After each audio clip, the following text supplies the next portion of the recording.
మనిషి జీవితంలో చాలాసార్లు వైఫల్యాలను ఎదుర్కొంటాడు. దీని ద్వారా తన మార్గాన్ని మెరుగుపరుచుకుంటాడు. తన పరిమితులను అర్థం చేసుకుని ముందుకు సాగుతాడు. దీనితో పాటు వైఫల్యం వ్యక్తికి ఓపికను నేర్పుతుంది.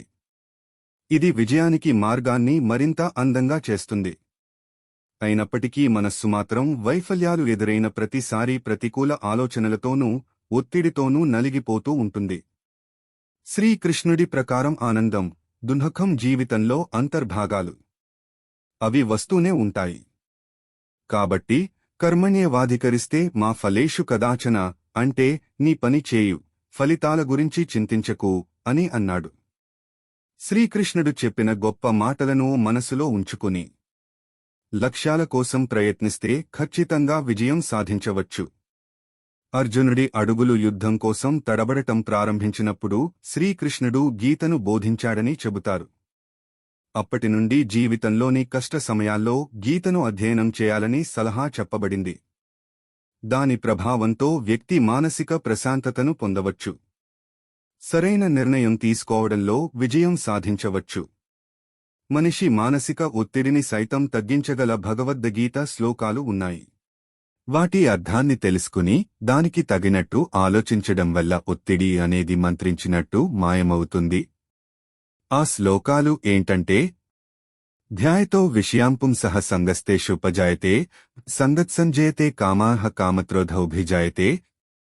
మనం ఏదైనా ఈ స్కోలా అర్థం ఏమిటంటే, చూసినప్పుడల్లా దానిని పొందాలనే కోరిక మన మనస్సులో పుడుతుంది. క్రమంగా మనం ఆ వస్తువుతో అనుబంధం పెంచుకోవడం ప్రారంభిస్తాము.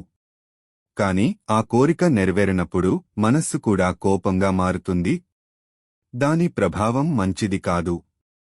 కాబట్టి వ్యక్తి ఎల్లప్పుడూ తన కోరికలను నియంత్రించుకోవాలి. త్రివిధం నరకస్యేదం ద్వారం నాశన్మాత్మనః కామః క్రోధస్తథా లోభస్తస్మాదేతత్రయం త్యజేత్. కోరిక, కోపం, దురాశ నరకానికి ద్వారాలు. కాబట్టి వాటికి దూరంగా ఉండాలి. శ్రద్ధవాన్ లభతే జ్ఞానం తత్రాపః సంయతేంద్రియః అజ్ఞానం లబ్ధ్వా పరా శాంతించిరేణాధిగచ్చతి. ఈ గీతా శ్లోకం యొక్క అర్థం ఏమిటంటే, విశ్వాసం, ఇంద్రియాలపై నియంత్రణ ఉన్న వ్యక్తి తన స్వంత సంకల్పంతో జ్ఞానాన్ని పొందుతాడు.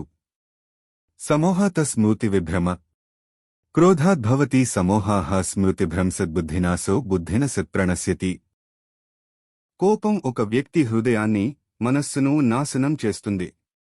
ఎందుకంటే కోపం వచ్చినప్పుడల్లా అన్ని తర్కాలు పోతాయి. కాబట్టి సమయం ఏదైనా మనస్సును ప్రశాంతంగా ఉంచుకుని కోపానికి దూరంగా ఉండాలి.